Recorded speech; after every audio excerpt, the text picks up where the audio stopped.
So we want to keep the knowledge sharing going and keep talking about best practices and ideas. Emma mentioned in her remarks a few weeks ago the UN organized the Summit of the Future.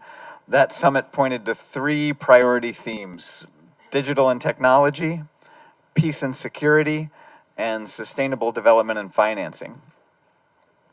We're fortunate to have several of our speakers who are going to dive into these areas as well. The first of those speakers is Dr. Lisa Dale, here with me at the front of the room now. Dr. Dale's the director of the master's program in climate and society at Columbia University Climate School here in New York City. She'll address the state of the planet, specifically looking at climate adaptation with new research on digital payments. Her academic focus is on the Global Institutional Framework for Climate Change. She's presented at UNFCCC climate conferences and maintains affiliation with the University of Rwanda as a senior research fellow at its Center of Excellence in Biodiversity and Natural Resource Management. Dr. Dale, welcome to the United in Sustainability Summit. Now, given your expertise, I'm really excited to learn about some of your research findings, and you have the floor. Good morning. Thanks so much for having me. I'm really honored to be here. I'm glad to say I'm not wearing the same shirt in my photo, but I almost wore that jacket. I almost did the same thing. So thanks for being here. I am with Columbia University. We have a brand new climate school, and I have the privilege of directing our master's program. It's a 1-year master's program in climate and society, an interdisciplinary master's. Starting next year, we'll have another master's program, a 2-year master's of science degree in climate. So keep your eye on us. So I was invited here to come talk about climate change adaptation, and some research I did recently with the Better Than Cash Alliance here at the UN. And so I'll share some of those findings with you as we go. So here's how I'll run this talk. I'm going to just give a very brief overview. I'm not entirely sure of who's in the audience and how much background knowledge everyone has, so I'll get through this pretty quickly. But we'll talk about sort of the difference between mitigation and adaptation, what we mean by climate change policy. I'll run through some key terms. I am a professor after all. This is what we do. So we'll go through these key terms to make sure we understand the pieces of risk and how to talk about that. I'll talk very briefly about NDCs and NAPs, the planning documents that countries are completing to help them manage climate change. And then I'll describe this research that I was a part of this last year on digital payments and connections that we had discovered between digital payments and adaptation efforts. And then we'll have time for questions. So when we talk about climate change policy, we most of the time are talking about climate change mitigation policy. And when people say climate action or countries talk about climate action, most of the time they mean climate mitigation. And by mitigation, we mean any activity that is intended to reduce greenhouse gas emissions, either slowing the pace of climate change, or at one time we used to say preventing climate change. We don't say that anymore. Now we say slowing the pace, reversing the pace. So any policy, for example, we're not moving. There we go. That's an example of a mitigation policy. Installing wind farm is a mitigation policy. On the other hand, this does not seem to be going. There we go. I don't know, I'll raise my hand, I guess, or I'll keep trying to do this. We'll see if it works. Adaptation policy does not have anything to do with emissions. And this is a really important distinction. Adaptation takes a look at what's happening and what is projected to happen in climate change and how we can respond, either by building resilience or responding to risk by reducing our risk. So in the photo I'm showing here, we see a seawall. That's really a classic example of an adaptation initiative. It is intended to protect the community on the far side of that seawall from rising seas, right? That policy measure, the installation of that seawall, did nothing to reduce emissions. In fact, it probably contributed to emissions, right? It's an adaptation initiative, not a mitigation initiative. Sometimes we have policies that do both and have mitigation advantages and adaptation advantages. When that happens, we call those co-benefits. But today I'm going to talk really exclusively about the adaptation side of this equation. Okay, what are we adapting to? I like this graphic because it reminds us a few things. First of all, I'll point out that except for the temperature change along the top of that axis, there's no numbers on this graphic. It's a conceptual graphic. What we can see by looking at this graphic is that as the temperature rises globally, we lose yield in agricultural products, falling crop yields, loss of glaciers, decreases in water availability, loss of habitat, et cetera, et cetera. It reminds us that the impacts from climate change touch almost everything we do, eat, wear, and travel. So it's everywhere around us. And this is one way to think about what we're adapting to. Another way to think about that is just to look at the headlines. These are some of the things we're adapting to. These are headlines all within the last year or two. And you can see all over the world, countries, communities, individuals are contending with these massive impacts from climate change. So we're going to do a quick vocab. All of the terms I'm giving you, the definitions are defined by the UNISDR, the United Nations International Risk Reduction Arm. And we're unpacking these different terms. These are the composite factors that make up risk. And when we talk about risk, when we talk about adapting to climate change, we're often talking about managing risk. So we have to unpack risk. Risk is comprised of, among other things, a hazard. And a hazard we really understand as this sort of external event, right? So I show some examples. There's a hurricane, there's a wildfire, it's an avalanche. In the moment of those hazards arriving, there's very little or nothing we can do to modify the hazard, right? We might think over the long term, if we reduce our emissions, maybe the hurricanes won't be as severe.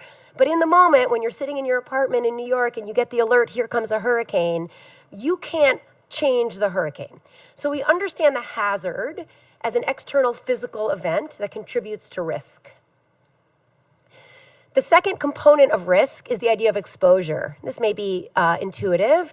We define this as people, property, or systems that are in the way of those hazards. So we may have some limited ability to modify our exposure. For example, if you live in New York City and you live in a basement apartment and you're told that here comes a major storm with likely flooding, you might get out of the basement. You might go upstate and stay with a family, find a friend who lives in the building upstairs. When you make those moves, you're autonomously adapting by modifying your exposure, right? But we can't always modify our exposure. And so in this photo, we see very highly exposed homes along the coastline.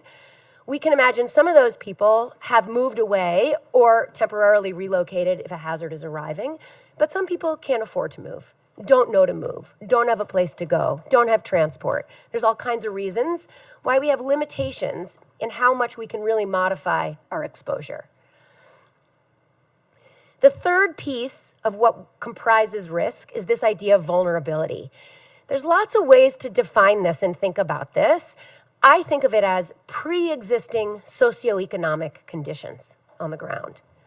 So when that hazard arrives to an exposed household or an exposed community, what's happening within that community? What's the starting place? And so for an example, I'm showing two different images from the same country, from Bangladesh. You can imagine a hazard comes through, a major storm or a cyclone comes through. Both of these homes are highly exposed, so they're facing the same hazard, they have the same level of exposure, but we can see right away that the outcomes of that storm are going to be dramatically different depending on which house you live in. And that's because of differences in vulnerability, right? The people who live on the house on the left are likely to incur much higher damage. That house is built with informal materials. It doesn't look very stable to me. We can assume that person very likely doesn't have home insurance. They may not have a job that can travel with them. And so if that home gets destroyed, that person may suffer really dire long-term consequences. On the other hand, the person who lives in that beautiful home is very likely insured. I don't think you can buy a house like that without being insured. They probably have a job they can do remotely. They certainly have means to bounce back if that home is even destroyed in the storm. And this piece is, to me, the most interesting and important piece of risk, is this vulnerability piece, because it's the piece we have the most ability to modify. And we have powerful opportunities to reduce risk by paying attention to vulnerability. Here's how the IPCC, the Intergovernmental Panel on Climate Change, depicts what I've just described to you. IPCC talks about risk as a function of hazard, exposure, and vulnerability. We just went through those terms. And it shows it in this sort of famous, iconic risk diagram, showing how risk is comprised of those three arms, right? Vulnerability, hazards, and exposure. And the IPCC goes a little farther to remind us that it's encased within a system of climate impacts and socioeconomic processes. Okay. When we talk about adapting to this risk, how are we approaching our adaptation initiatives? Countries now, all countries, I can safely say all countries, are undergoing extensive efforts to plan for risks that they face, to analyze risks, and to conduct really systematic and structured adaptation planning. They do this, of course, through their nationally determined contributions, through the Paris Agreement. Those NDCs are comprised of both mitigation and adaptation, and countries have done relatively more or less on the adaptation side. Most countries have a robust mitigation plan in place. Whether they're implementing it or not is a different question, but their planning has historically been focused around mitigation. The adaptation piece tends to be a little weaker. In response to that, the organization established a new planning requirement called National Adaptation Plans, NAPs. Many countries have now completed those. I think the latest number I saw was 56 countries had completed NAPs. And those are primarily for developing countries. Many other countries, I would say most other countries, have some sort of domestic planning documents in place for climate adaptation. They may not feed into the UN system. We call these National Adaptation Strategies. That's the NAS acronym up there. But it just refers to domestic strategies that they develop either at the national level or at a ministerial level or a sectoral level. Sometimes these three documents speak to each other. Sometimes they don't. What's the status? What can we say about how far we've come with this planning? I'd say it's uneven. And as countries improve their planning and get better planning documents on stack, they improve their adaptive capacity. One way to assess the status is a tool that I use a lot in my work, and it's through NDGain. This is a tool, you can Google it and look it up. It's the University of Notre Dame runs this index, and they rank annually countries by assessing two parameters: their level of vulnerability, we just talked about that, and their level of readiness to respond to risk. And then they deliver a score for each country and rank those countries. And then each country has its own little square, as you can see on the slide. There's Rwanda, a place where I do a lot of research. I've spent a lot of time. They're right now the 32nd most vulnerable country and the 88th most ready. So you can see in the matrix, they have some readiness. That means their readiness is on the higher end, but they're quite highly vulnerable. Okay? So this is another way to assess status, and it's one tool that we use to figure out how countries are doing in their adaptation planning. This feeds into the research that I recently completed, and this was the question that Better Than Cash Alliance asked us to look into. They wanted to know, their line of business is digital payments. Is there a connection, they wondered, between digital payments and climate change adaptation? The answer is absolutely yes, and I'm going to walk us through what we found in this research project. First thing we found is, reading through NDCs and NAPs, these are all the adaptation and climate planning documents, there's almost no mention of digital payments. So this connection's not obvious. This is not a primary tool being promoted by governments to enhance their adaptive capacity. In fact, their planning documents are mostly silent on this question. We know, again, the NDGain index talks about the importance of reducing vulnerability and increasing readiness as a strategy for improving your adaptive capacity.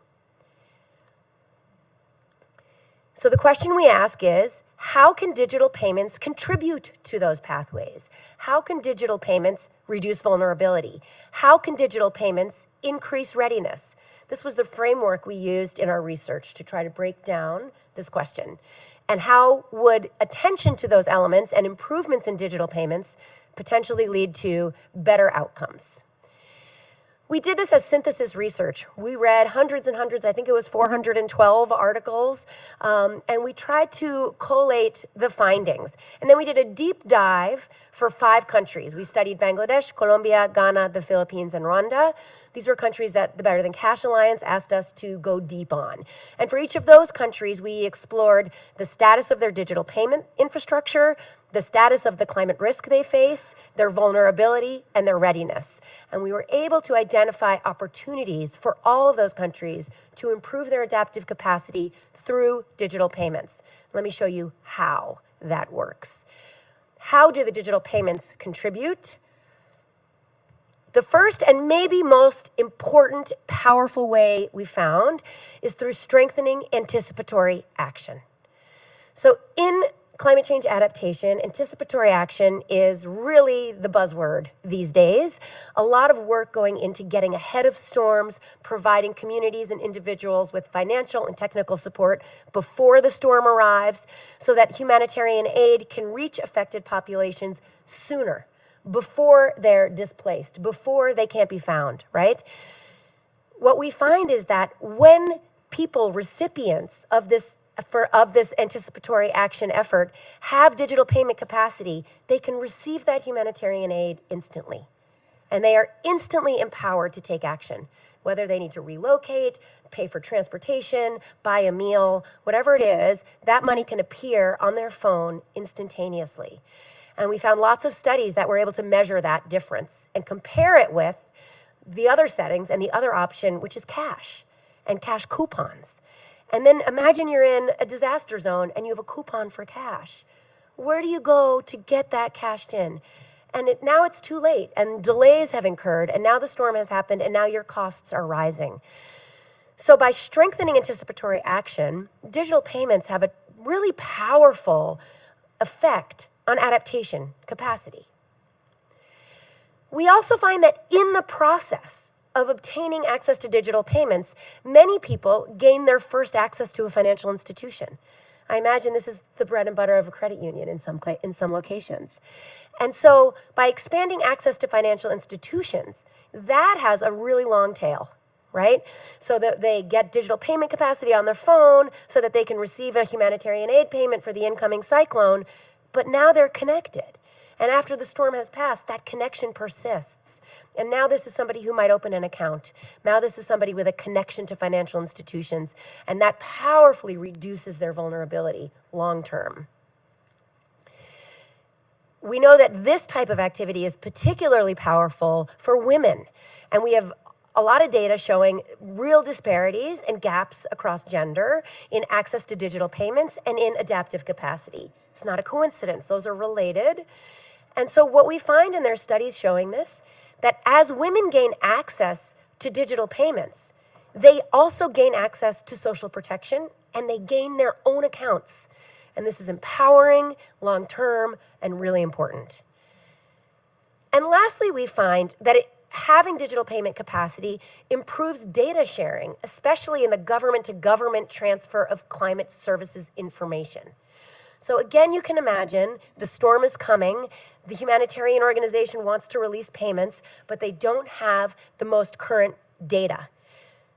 Digital payment capacity and digital infrastructure improves their ability to share data in a timely way. These were the 4 most important ways. I'm going to show you some additional layer to this.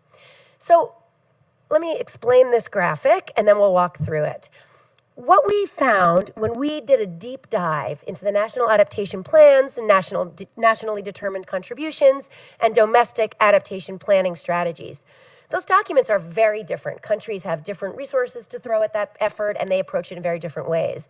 But they almost all address the same priority sectors. And those sectors, we organize them this way. One of the sectors that comes up a lot is agriculture and land use. One is disaster risk reduction, early warning systems.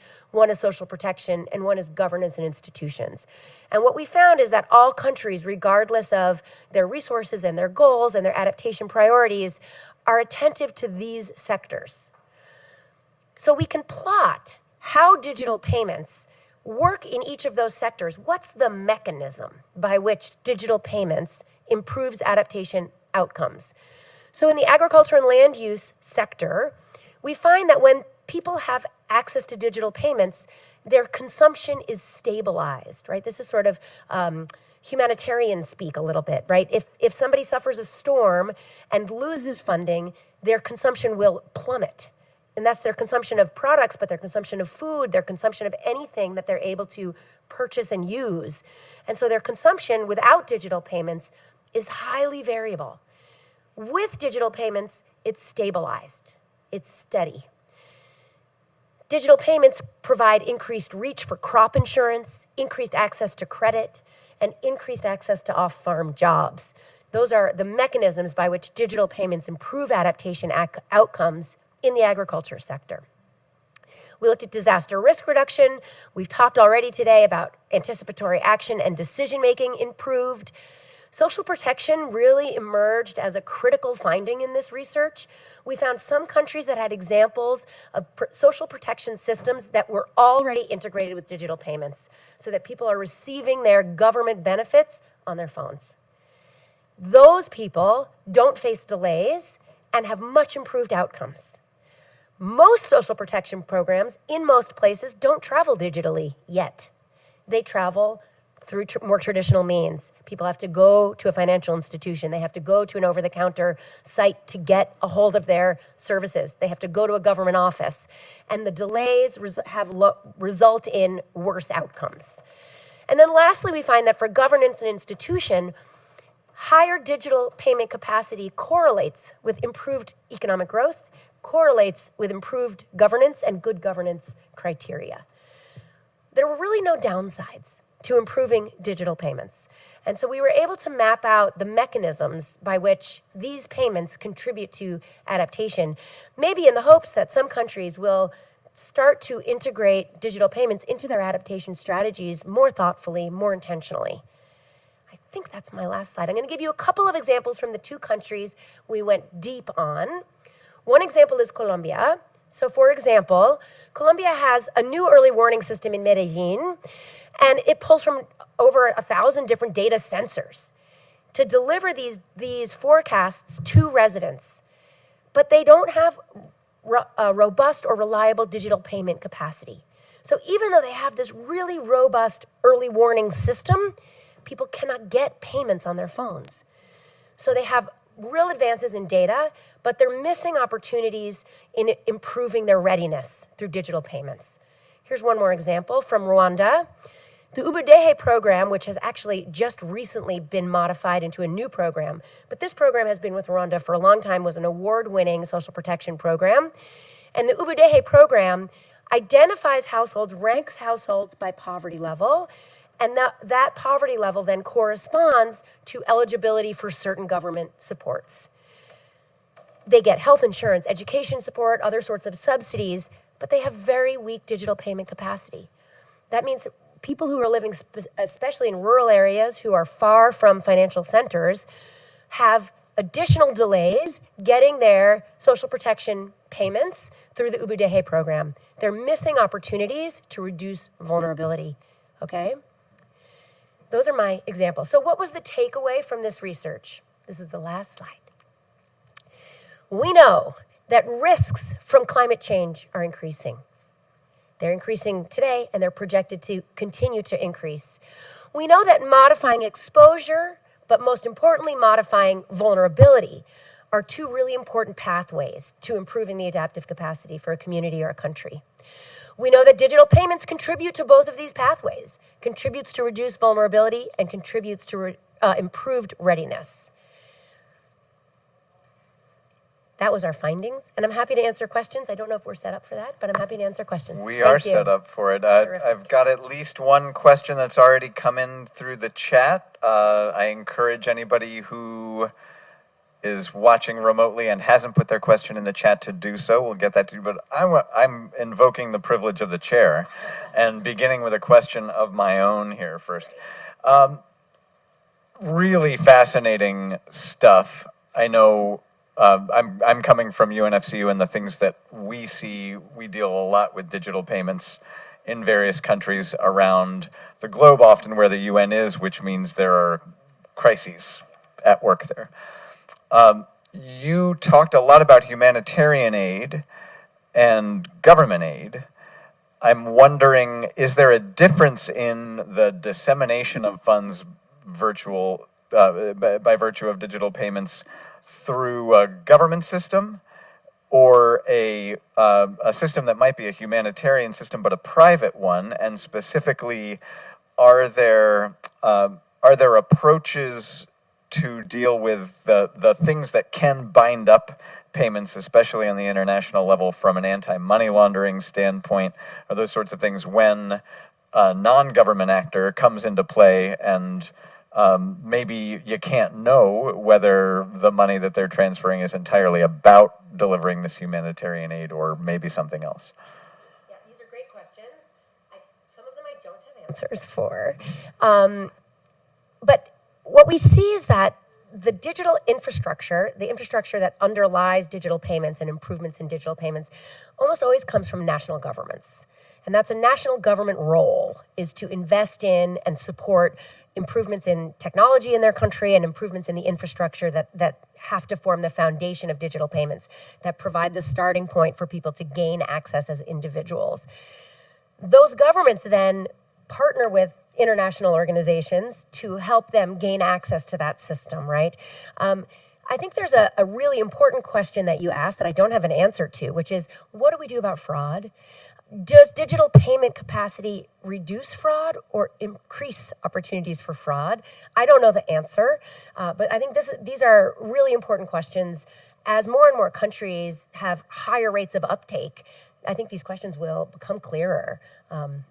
It's at least something to recognize that we need to balance. That's right. There are benefits to this digital payment structure, and maybe there's a risk that we need to offset. But it's not worth ruling the whole thing out categorically. I've got a question from the chat, and then I'll go to the room if anybody in the room happens to have a question for Dr. Dale. The question from the chat: is there any effort that you see to fund carbon capture projects, like direct air carbon capture plants from Climeworks or carbon engineering? I don't know if that's in the scope of your research. Yep, but that's a climate mitigation question, right? Because if it's carbon sequestration, the goal is to reduce climate change from happening. So that means it's a little out of my wheelhouse. Got it. Any questions in the room? I see one over here. Pam. Thank you, Dr. Dale. Excellent presentation. My question was around what successful strategies to build capacity have you researched for these countries? Digital payments. So we saw in those 5 countries we reviewed, several of them have very recently, this is all very recent, so it's sort of happening in real time, right, around us. Several of them have very recently launched national digital strategies. And they're trying to address sort of the 3 components of digital payments. So person to merchant, person to person, government to person, right? Can they buy clothing and food with their digital payments? Can they receive government benefits? Can they, importantly, share funds with a family member or a colleague or a friend? Can we have remittances travel through digital payments? Those all improve adaptive capacity. So I think there's a much longer answer to that question that we probably don't have time for. But what we saw in this research was the countries that are thoughtfully and intentionally building digital capacity with a human focus, so they're doing particular outreach to highly vulnerable communities. They're working to reach women, for example. They're working to reach rural communities. Sometimes you have to travel there on foot, get there, hand somebody a phone, show them how to do it, right? It can be time-consuming and expensive to get uptake. But the countries that are doing that and that those efforts then fit in with a national strategy seem to be making very rapid progress. Yeah, good question. At risk of getting into the weeds, I hope there's an easy answer to this. We don't need to go off on a track. But I'm wondering about the vulnerability measurement. Is it something that's per capita based, or is it on an economic measure? Like, would a lot of central national capital, for example, that's not very vulnerable, that looks more like the house we saw on the right, offset even if a huge section of the population of a country is very vulnerable, how does that come out in the wash? Yeah, great question. So we can measure vulnerability in all kinds of different ways. The ND Gain Index uses a country level of analysis, right? So the ND Gain Index is saying Rwanda as a country or Colombia as a whole country, this is their vulnerability number. They do that through a composite index of 45 different indicators that they then combine and weight accordingly to create this ranking system. But like you say, that actually doesn't tell us much about what happens on the ground because it obscures these real inequalities and inequities within a country. So I don't find national level vulnerability measures particularly useful, and I think practitioners. But you can assess vulnerability at any scale, right? So you could apply those same 45 indicators to a town, to a neighborhood, to a household. And if you don't have 45 indicators, there's lots of other shorter systems for assessing vulnerability. I tend not to quantify it. I think of it as a collection of components and variables and vulnerabilities that we can understand and assess qualitatively. But there are tools that allow us to rank and rate and make numerical. Thank you so much. I got one more question from the chat I think we've got time for. It's a good one. Many credit unions and institutions understand the need for robust digital infrastructure, but the high costs of implementation and improvement can be a significant barrier. What strategies can credit unions adopt to overcome these financial challenges and take effective action in enhancing their digital payments capabilities to support their members and communities? What a great question. Somebody took some time with that. Yeah. Thank you. It's a great question that I definitely can't answer.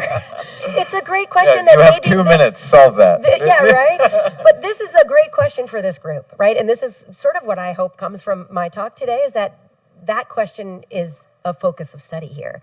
Because it seems to me that the people in this room do have access to making those sorts of improvements or prioritizing or investing in ways that would improve digital payment capacity for improved results.